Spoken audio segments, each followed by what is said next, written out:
Israel and Hamas agree to end 50 days of fighting, signing up to an Egyptian brokered plan for an open-ended truce. But what have the warring sides gained from the deal? And at what cost?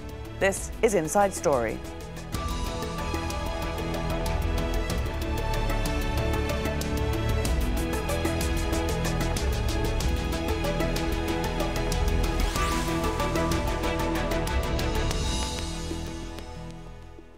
Hello there and welcome to this programme. I'm Laura Kyle.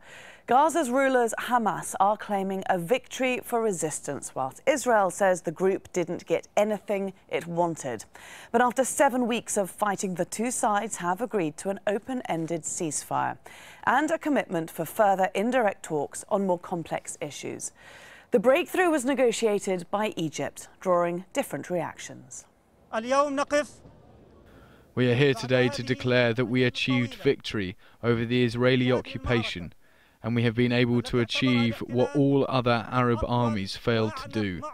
I know unequivocally that Prime Minister Netanyahu and the Israeli cabinet accepted the Egyptian framework on July 15th. Hamas at the time rejected it, but just think for a moment. Had Hamas accepted what it accepted today on July 15th when we accepted the Egyptian proposals, how much of this bloodshed, how much of this suffering could have been avoided? Well, both sides have been consistent with their core demands to stop the fighting. Israel called for an end to the rocket fire, the destruction of tunnels and the demilitarization of Gaza. Hamas demanded a full lifting of the Israeli and Egyptian blockade of the coastal strip. And here's what's been agreed to so far. Hamas and other armed groups are to halt all rocket and mortar fire into Israel, with Israel stopping all military operations and airstrikes.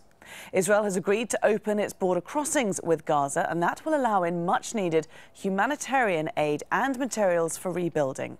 Egypt will open its Rafah border. The Palestinian Authority is expected to take over from Hamas responsibility for Gaza's borders. And Gaza's fishing zone has been extended from around 5 kilometres to around 10. And then there are the more complex issues to address. Indirect talks are due to start in a month, and those issues include the release of hundreds of Palestinian prisoners rounded up in the West Bank following the killing of 3 Israeli settlers in June. Hamas wanting to build a seaport and reopen an airport that was bombed in by Israel back in 2000. And Israel demanding all the fighting groups in Gaza disarm. Well, this ceasefire deal has come at an enormous price in terms of lives lost, in economic terms, as well as the political fallout. So we've got plenty to discuss, and here today our guests to do so. In Jerusalem, we have Gil Hofman, Chief Political Correspondent for the Jerusalem Post. Joining us from London is Daniel Levy, Director of the Middle East and North Africa Programme at the European Council on Foreign Relations. And in Amman, we have Badawi, a contributor to the Plus 972 magazine and a former Executive Director of the United Palestinian Appeal. Great to have you all here today. Thank you very much for being with us. Daniel Levy, if I could start with you, what has this ceasefire deal actually achieved here? Well, as you suggested, we're at the first phase. There's supposed to be additional talks. There may even be something at the UN. However, I think it's unlikely that what was not achieved in 50 days of fighting by either side will be achieved given the nature of the talks that are likely to continue. I don't think a great deal was achieved by either side. The Israeli Prime Minister had quite modest goals, perhaps too modest goals that for the Israeli public and for his own cabinet members, I think there was the desire to see more ambitious goals as this went on. I think Hamas wanted to change the equation of quiet for closure. They may partially get some of that, but I don't think it's going to change dramatically. So not much has changed. However, of course, there's been a lot of destruction. The losses in Gaza in particular, the civilian losses have been terrible. In that respect, Palestinians and Hamas have lost. But I think strategically, Hamas may well come out on top in terms of balance of deterrence, in terms of some of the vulnerabilities on the Israeli side that have been exposed, and some of the Israeli impunity and cost-free management of the conflict that has been etched away at. Plenty of points there to pick up on throughout the course of this discussion. Gil Hofman, first of all, do you agree with what Daniel's saying there, that Israel has achieved little other than a period of quiet, and it had that before the conflict? Look, the most important thing is that that quiet be maintained. There hasn't been a rocket or a mortar fired since the ceasefire began. All other ceasefires have been violated. Let's hope it keeps up for the good of the people of Israel and the Palestinian people. But for Israel, as Daniel said, the only goal was keeping quiet. And the goal really is to keep long-term quiet. And for that to happen, the international community needs to be part of an effort to make sure that Hamas does not rearm itself, that the money that's going to be coming from around the world be used to build playgrounds and schools and hospitals for the people of Gaza, and not to build tunnels that are used to attack Israeli schools and playgrounds and hospitals. It remains to be seen whether the international community will fail the Palestinian people again in letting the money go toward terrorism instead of making sure it gets maintained. And as for Hamas, Hamas coming into this operation was part of a Palestinian unity government that would have resulted in money coming in from around the world to both Abbas and Hamas. Now, after the world saw that Hamas used the money for terrorism, it's going to make sure the money goes only to Abbas. Hamas has been hit hard by this operation, and Egypt's going to make sure that they don't get rearmed. Let's make sure that the international community also does for the good of the people of Gaza and Israel. Okay, so you're saying now that there is an opportunity for a long-term ceasefire, a long-term period of quiet. But do you think that this situation has improved, has changed so much that the conditions now exist to achieve that, whereas they perhaps didn't before? What's happened is, now that the international community saw what happened over the last 50 days, they're more aware. You know, if you remember, before 50 days ago, in fact, really before the kidnapping of the 3 children, only one of whom was a settler by the definition of Al Jazeera, so that was a mistake. They were saying it's wonderful that there's a Palestinian unity deal, that Abbas, instead of making a deal with Israel, was making a deal with Hamas. Now they realize that that was a mistake, and they're not going to let money go to Hamas anymore. This can lead toward a better environment for making peace. Netanyahu wants to make peace with Abbas now, using both his closeness with the Egyptians and with the Saudis behind the scenes. This can all happen now that Hamas has been harmed. And then there'll be a Palestinian election, which, if the people of the Palestinian Authority choose moderates, can really facilitate a peace process succeeding. Okay, if I may come in briefly. Sorry, Daniel, if I may go come ahead. in very briefly. Yes. Yeah, there's nothing out of Israel indicating that Prime Minister Netanyahu is intending to make peace, to end the occupation, to allow Palestinians their freedom and their rights, whether it's Abbas or Hamas. I think one of Prime Minister Netanyahu's goals was to downgrade the unity government. I think the opposite has happened. The unity effort, it's not solid yet, it's still fragile, but the unity effort on the Palestinian side, if anything, has been upgraded. And of course, resistance has been given a boost, and I think that what President Abbas will see is that, not by way of armed resistance, but he will have to do something by way of political or diplomatic resistance that I'm sure will not be met favorably by the Israelis, because it will challenge the status quo which Israel seeks to maintain. Sama Badawi, how has President Mahmoud Abbas emerged from all this? Well, I think Abbas, as the Oslo peace process, which he has supported, has come out looking, quite debilitated. It's clear that Abbas, from the very beginning of this war of one army, was very reluctant to say anything to bring it to an end, and it was only after it became increasingly apparent that the international community would stand with the people of Gaza and choose to negotiate with Hamas, or at least facilitate indirect negotiations with it, that Abbas became willing to stand with his fellow Palestinian factions and go to Cairo with that in mind. So I think that Abbas now, like Hamas, is in a period of waiting. We don't know this. It's true that there is now a ceasefire, that there haven't been rockets or mortars fired from either side over the course of the last 24 hours. But the reality is that the details of this deal are still very unclear, and we'll have to wait and see until about a month from now how things emerge. And Gil Hofman, we haven't really heard very much reaction from the Israeli government beyond Mark Regev. Why are they staying so silent on this? What is their reaction? Okay, there's going to be a press conference of Netanyahu and the Minister of Defense tonight. He concluded his last press conference last Thursday by saying that now there's an opportunity for a diplomatic horizon. I hope the viewers of Al Jazeera saw that. He's going to be expanding on that tonight. And so we're going to hear from the Netanyahu himself. The foreign minister, Victor Lieberman, whose views are not the same as Netanyahu, already put out a statement on Facebook in which he condemned the deal, saying that he's very concerned that as long as Hamas is in power of Gaza, the people of Israel will be threatened.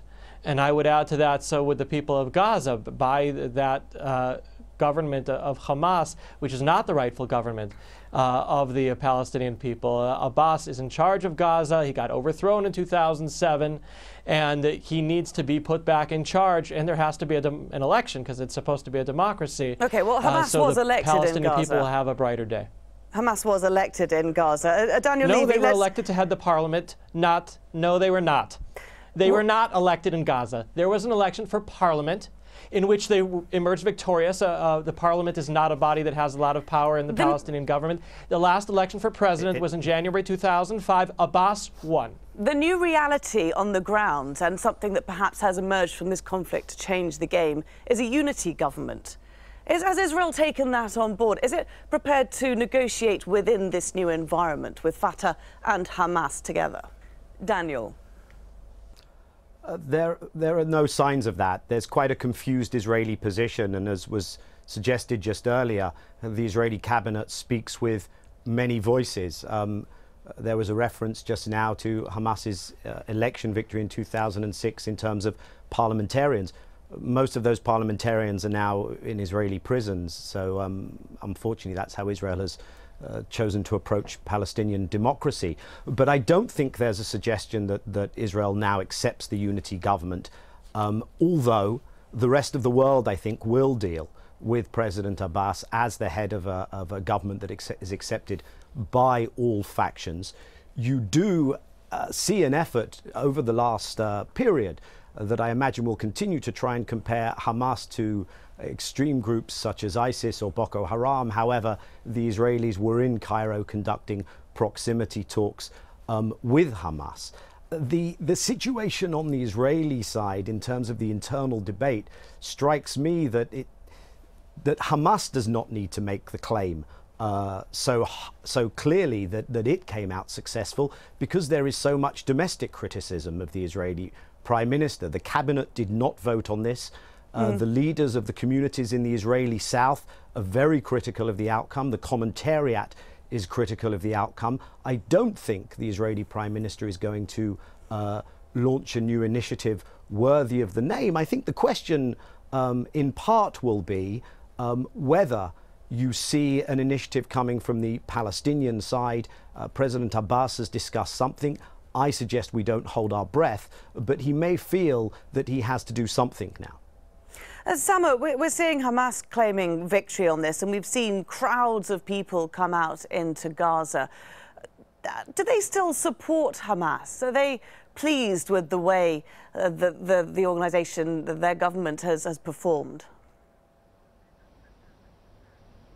Well, I should start from the outset by saying that I spent 2 weeks of this war in Gaza City, in Tel al-Hawa, on the 11th floor of a building that was right next door to the Dhafar 4 building that was destroyed 4 days ago.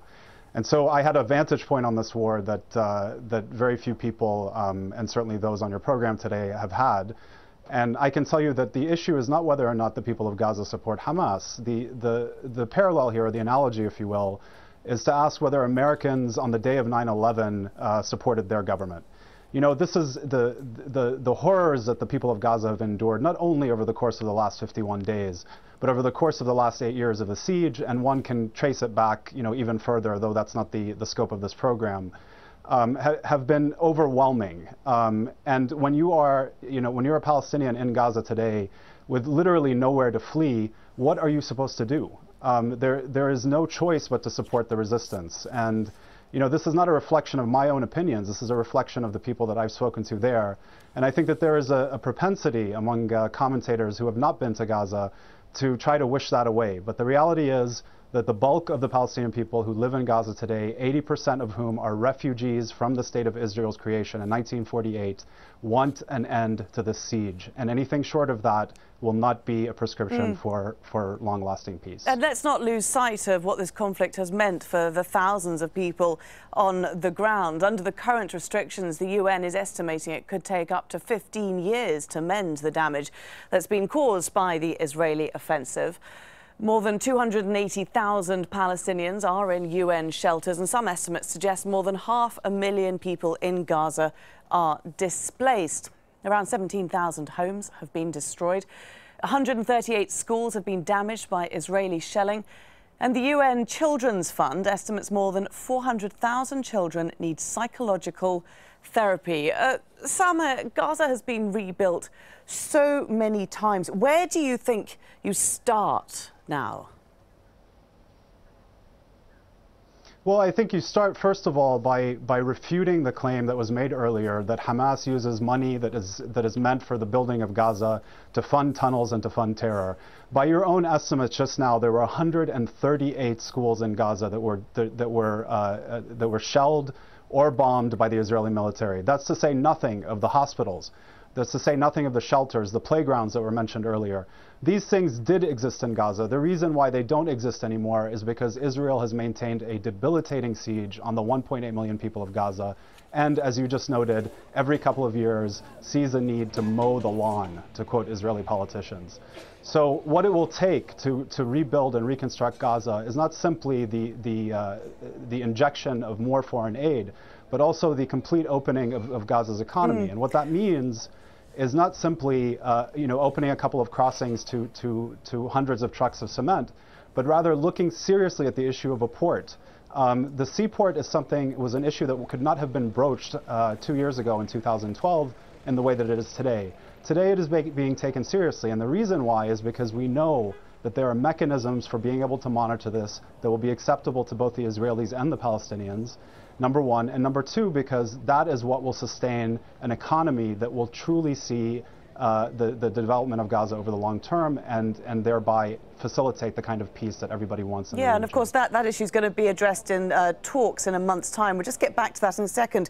Just want to stay with Gil Hofman for a moment, because at the very least this reconstruction needs the borders in Gaza to stay open.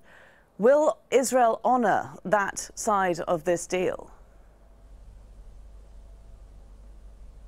I have news for you. The borders have been open the whole time. There have been truckloads of humanitarian aid that have been going into Gaza every single day during the operation. And I was also in Gaza. I was in Gaza in 2005 when the Israeli army evacuated the Jews who were living there, who had been living there for 3 generations, in hopes that it would achieve peace.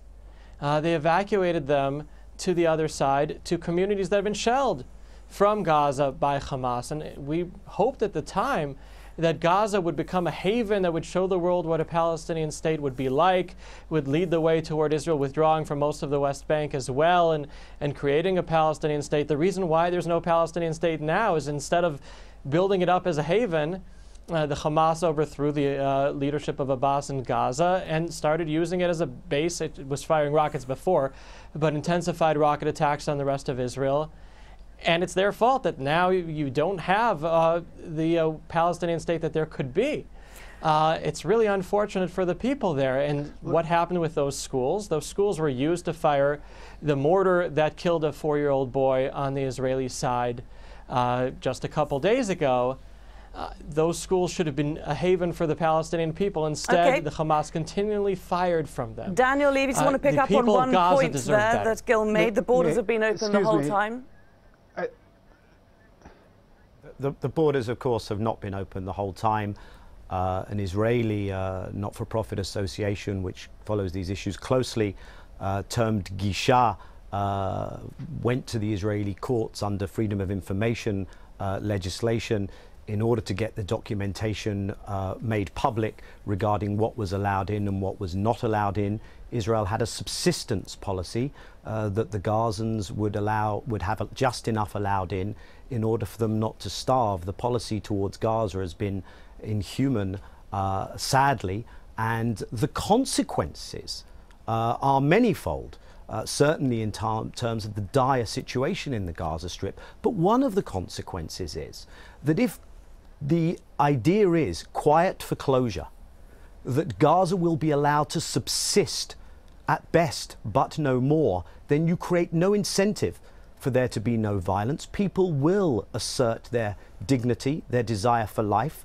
They will resist. That's human. So I think that the sad thing is that the attitude we might be hearing, if one of the guests is anything to go by, is that we're not going to learn anything. In that respect, I think it's important that the world's attention does not now simply stray from Gaza and that this gets forgotten again because there is quiet. There has to be continued efforts to open Gaza up. And the other thing I think it's worth bearing in mind is that Gaza needs to be not only open to the rest of the world, but also part of a broader solution. Gaza is a tiny sliver of territory, and you need a broader solution to security for Israelis and security for Palestinians, enfranchisement and rights for Palestinians, without which neither Israelis nor Palestinians will know quiet. Samo, do you think we'll get that broader solution in talks in a month's time?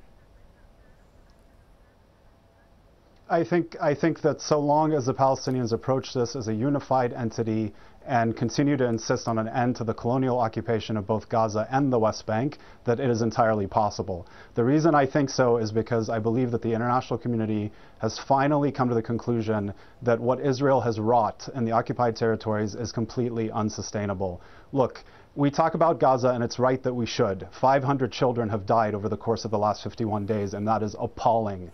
But I can tell you that 3 days ago in the West Bank village of Belain, I met a 15-year-old child who had been shot in the thigh with live ammunition while protesting non-violently at the separation wall that Israel has constructed.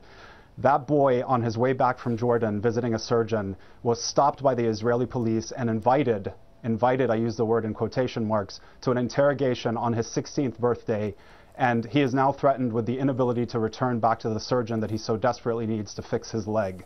These are policies that the Israelis perpetrate against Palestinians because they are an occupying power. It has nothing to do with Hamas. It has nothing to do with the talking points that your other guest has thrown out without any background or any substantiation. It has everything to do with the fact that the Israelis don't know what to do with the now 5 million Palestinians who are indigenous to that land.